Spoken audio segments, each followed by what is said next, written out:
Music by Amit Singh. छुअतावे हदर हदर पूरा लाले लाल हो, कावना के संगे खेललू ह गुलाल हो।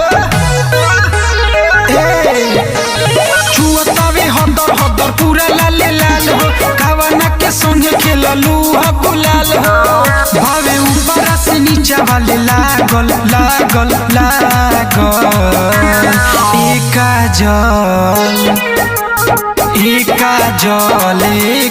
जल कम रंगल सगागल। एका जल कम रंगल सगागल। कम रंगल सगागल।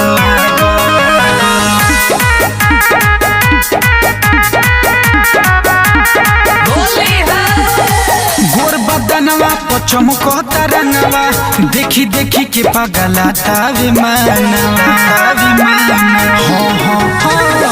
गोरे बदनवा पचमकता रंगवा, देखी देखी के पगला तावे मनवा। न बताओ तारू के से बारू बाझल बाझल बाझल। एका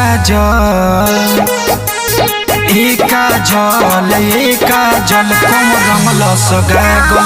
एका जल कम रंगल सगागल। कम रंगल सगागल।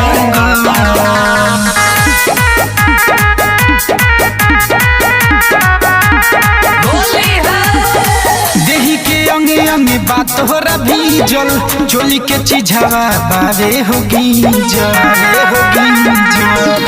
अरे हाय देही के अंगे अंगे बात हो भीजल, चोली के चिझावा बावे हो गीजल। नीर जर्मन के हो तू भाजल भाजल भाजल।